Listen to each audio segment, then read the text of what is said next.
आपण नळदुर्ग या शहरामध्ये आहे. ब्राह्मण गल्ली या ठिकाणी प्रभाग 4 मधून विजया प्रमोद कुलकर्णी या नगरपालिकेसाठी उमेदवार म्हणून उभारलेले आहेत. आपल्याबरोबर त्यांचे घरचे प्रमोद कुलकर्णी आहेत. आपण त्यांच्याकडनं जाणून घेऊया की नेमका राष्ट्रवादी काँग्रेस पार्टीचा अजेंडा काय आहे, किंवा राष्ट्रवादी काँग्रेस पार्टी आतापर्यंत तालुका होण्यासाठी खूप काही प्रयत्न केलेला आहे. सामाजिक क्षेत्रामध्ये विविध कार्यक्रम झालेले आहेत. आपण त्यांच्याकडनं जाणून घेऊया नेमका त्यांचा अजेंडा काय आहे.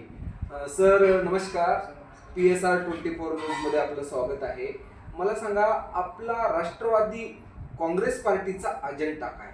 राष्ट्रवादी काँग्रेस पार्टीचा अजेंडा आहे या नळदुर्ग शहराचा सर्वांगीण विकास करणे. नळदुर्ग शहरामध्ये गेल्या अनेक वर्षापासून प्रशासकीय कालावधी होता. त्या प्रशासकीय कालावधीमध्ये अनेकांचा हस्तक्षेप झाला आणि विकास खुंटला. अनेक ठिकाणी अशा ठिकाणी रस्ते झाले. शहरामध्ये पाणी पुरवठ्याची योजना अजूनही रखडलेली आहे, ती लवकरात लवकर सुरू झाली पाहिजे. असा आमचा विकासाचा अजेंडा आहे. त्याचबरोबर तुमचा प्रश्न होता नळदुर्ग तालुक्यासंदर्भातला. आता मी प्रमोद कुलकर्णी नळदुर्ग तालुका होण्यासाठी जी राज्याने जी समिती नेमली त्या समितीपर्यंत आम्ही पोहोचलो आणि त्या समितीपर्यंत 125 पानाचा अहवाल मी त्या ठिकाणी सादर केलेला होता. माननीय मुख्यमंत्र्यांकडे सादर केलेला होता. आता राष्ट्रवादी काँग्रेस पार्टीची सुद्धा भूमिका तीच असणार आहे की आमच्या ताब्यामध्ये जर पालिका आली, आमचा नगराध्यक्ष आणि आमचे 20 कॅन्डिडेट जर लोकांनी विश्वास ठेवून आमच्यावर जर निवडून दिले तर आम्ही ह्या नळदुर्ग शहराला तालुका केल्याशिवाय आम्ही स्वस्थ बसणार नाही. कारण परवाच्या जाहीर सभेमध्ये माननीय अजितदादांनी सुद्धा नळदुर्गकरांना शब्द दिलेला आहे की या ठिकाणी नळदुर्गला आपण तालुका करण्याचा प्रयत्न करू आणि जर पालिका आमच्या ताब्यात आली तर या नळदुर्ग शहराच्या विकासासाठी कसल्याही प्रकारचा निधी त्याची कमतरता आपल्याला भासणार नाही, हाही शब्द दादांनी दिलेला आहे.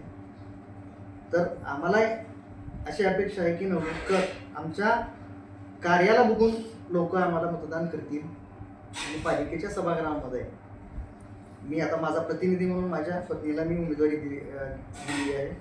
तर लोकही त्या आमच्या पाठीशी राहतील आणि आम्ही पालिकेच्या सभागृहामध्ये नागरी प्रश्न या नळदुर्ग शहराच्या सर्वांगीण विकासासाठी, नळदुर्ग शहराच्या नियोजनासाठी आम्ही आमची भूमिका त्या ठिकाणी मांडू.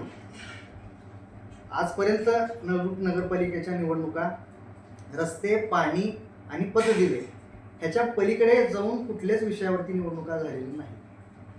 आपल्या या नळदुर्ग शहरामध्ये टर्फ ग्राउंड असला पाहिजे, लहान मुलासाठी प्ले ग्राउंड असले पाहिजे, उत्तम रस्ते, उत्तम बागा, सुंदर बगीचे असले पाहिजे, चांगले ज्येष्ठ नागरिकांसाठी वॉकिंग ट्रॅक असले पाहिजे, लहान मुलाला खेळण्यासाठी चांगले ग्राउंड असले पाहिजे, ज्येष्ठ नागरिकांना मोकळा श्वास घेण्यासाठी उत्तम बागा असल्या पाहिजेत. ही आमची भूमिका कायम राहिली आहे, आजही आहे, उद्याही राहील. आम्ही नळदुर्गकरांना एक विश्वास देतो, जर आमच्या ताब्यामध्ये जर नगरपालिका असेल तर 100% या नळदुर्ग शहराचं नंदनवन आम्ही केल्याशिवाय राहणार. मला सांगा, जनतेकडनं प्रतिसाद कसा आहे? जनतेकडे इतका उत्स्फूर्त प्रतिसाद आहे आम्हाला की आम्ही आता केलेलं, मी आजपर्यंत नळदुर्ग शहरातले मी गेल्या 15-16 वर्षापासून राजकारणामध्ये सक्रिय आहे. ह्या नळदुर्ग शहरातली मागील ह्या पंचवार्षिकमध्ये मी जवळपास 300हून अधिक ह्या नळदुर्ग शहरातले प्रश्न मांडले, विविध प्रश्न मांडले. मला माहीत नाही की मी काय मांडलेलं आहे, इतके प्रश्न मांडलेले आहेत. शौचालय योजनेतला अनुदान जे केंद्र सरकार आणि राज्य सरकार मिळून 6-6 हजार असे 12,000 रुपये लोकांना देत होते. आपण पालिकेला भाग पाडलं की तुम्ही प्रोत्साहन म्हणून ह्या 1200 लाभार्थ्यांना तुम्ही प्रत्येकी 3,000 रुपये प्रोत्साहन अनुदान द्यावं. असे एकूण 1200 लाभार्थ्यांना मी 36 लाख रुपये वाटप करायला लागलो. हा सुद्धा नळदुर्गकरांसाठी जमेची एक बाजू आहे की आपण त्यांना त्यांच्या शौचालयासाठी आपण 3,000 रुपये अतिरिक्त त्यांना मिळवून दिले. बरेचसे उदाहरण आहेत असे की आम्ही त्यामध्ये इतकं काम केलं की हे, आणि ह्या सगळ्यांचा साक्षीदार नळदुर्गकर आहेत. आम्ही आज उठून निवडणुका लढतोय असा आहे भाग. सातत्यानं काम करत आलोय, काम करत राहू. आणि काम करणं हाच आमचा अजेंडा आहे. आणि त्यामुळं आमची तर ही निवडणूक धनशक्ती विरुद्ध कार्यशक्ती आहे. हे मी मागे सांगितल्याप्रमाणे धनशक्ती विरुद्ध कार्यशक्ती ही निवडणूक आहे. लोक कार्याच्या पाठीशी राहतील हे मला ठाम विश्वास आहे. कारण लोकांनाही आता कामाचा पाहिजे का दामाचा पाहिजे लोकही ठरवतील. आणि येत्या 2 तारखेला मतपेटीमध्ये राष्ट्रवादी काँग्रेस पार्टीच्या सर्व उमेदवारांना नळदुर्गची जनता पालिकेच्या सभागृहामध्ये काम करण्यासाठी पाठवेल. मला सांगा, आपली अजेंडा जी आहे किंवा आपल्याबरोबर धनशक्ती विरुद्ध कार्यशक्ती आहे, मला सांगा, जनतेने कार्यशक्तीला देतील का धनशक्तीला देतील? निश्चितच नवलुकर वैतागून कार्यशक्तीच्या पाठीशी असतील हा मला विश्वास आहे. कारण गेल्या पंचवार्षिकमध्ये ज्यांच्याकडे सत्ता होती त्यांच्याकडून विकास रखडला गेला. शेवटच्या वर्षामध्ये काही कामं झाली ती अर्धवट स्थितीमध्ये राहिली. त्याच्यानंतर प्रशासकीय कालावधी आला. प्रशासकीय कालावधीमध्ये अनेक ठिकाणचे अर्धवट कामं राहिलेले. परवाच काही 32 ते 33 कामाला काहीतरी मंजुरी मिळाली. तर ते कामंसुद्धा अजून त्याचा श्रीगणेशा झालेला नाही. आणि त्यामध्ये हस्तक्षेप कुणाचा आहे हे सगळ्या नवलुकरांना माहीत आहे.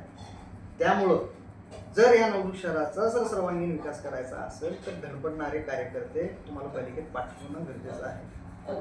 आमच्या या राष्ट्रवादी काँग्रेस पार्टीने जवळपास 17 ते 18 उमेदवार हे नवखे दिलेले आहेत, जे रोज लोकांमध्ये राहून काम करते. ग्राउंड लेवलला हे काम असते. त्यांच्या गाडीच्या काचा खाली नसते, खाली म्हणजे गाडीच्या काचा त्यांना खाली करायची गरज नाही. कारण हे ग्राउंडवरच आहेत. रोज लोकांच्या सुखदुःखामध्ये आहेत, सामाजिक कार्यामध्ये आहेत, राजकीय क्षेत्रामध्ये काम करत आहेत. असे आम्ही उमेदवार ह्या ठिकाणी दिलेले आहेत. आमचे 2-3 तर उमेदवार वेल एज्युकेटेड आहेत. आमचे एक लेडीज उमेदवार आहेत, सिव्हिल इंजिनियर आहेत. असे उमेदवार जर निवडून आले तर पालिकेच्या सभागृहामध्ये निश्चित तुमच्यासाठी काम करतील. हा विश्वास लोकांनी ठेवावा आमच्यावर. आणि आम्हालाही विश्वास आहे की लोक आमच्या पाठीशी राहतील.